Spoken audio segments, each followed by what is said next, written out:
నమస్కారం అందరికీ. Welcome to rice healing journey. ఒక అడుగు. ఎలా ఉన్నారు అందరూ? బాగున్నారా? ప్రేమ, ఆప్యాయత మనసు నుంచి పుట్టాలి. దాన్ని మనం కొనలేము. నువ్వు ఎంత డబ్బు ఖర్చు చేసినా సరే, అది ఫ్రెండ్షిప్ అయినా సరే, ఏ బంధమైనా సరే. ఏ బంధంలో అయితే నిజమైన ప్రేమ ఉండదు, నువ్వు ఎంత చేసినా చెడ్డదానివి వారి దృష్టిలో. ఇది ప్రపంచం. నువ్వు ఎప్పుడు ఉంటావు, ఎప్పుడు వెళ్తావో ఈ ప్రపంచాన్ని వదిలేసి నీకు తెలియదు. నీ దగ్గర ఎవరైనా రాని ప్రేమతో ఆహ్వానించు, తిరిగి మాత్రం ఎక్స్పెక్ట్ చేయొద్దు.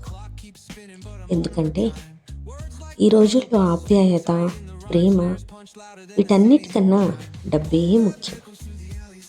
ఇంకా నువ్వు ఎంత చేసినా వేలెత్తి చూపేది మాత్రం నిన్నే. కాబట్టి ఏ బంధాన్ని కూడా గుడ్డిగా నమ్మకు.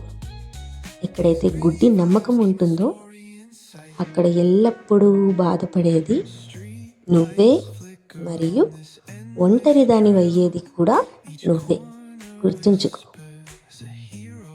ఎవరైతే నిన్ను మనస్ఫూర్తిగా అంగీకరిస్తారో వాళ్ళ కోసం నువ్వేం చేయాల్సిన అవసరం లేదు.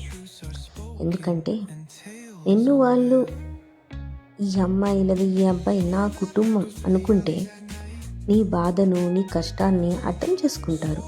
అంతేకాని ప్రతి దానికి, ప్రతి సిచ్యువేషన్కి నువ్వు ఎక్స్ప్లెయిన్ చేయాల్సిన అవసరం ఉండదు అండ్ రాదు కూడా. అండ్ మరియు వాళ్ళు నీ నుంచి ఏది ఆశించరు, ఇంకా ప్రేమను కురిపిస్తారు. అది నిజమైన బంధము లేదా నిజమైన ఫ్రెండ్షిప్ అంటే. So please stay strong and be happy always. Don't expect anything from anyone. Thank you.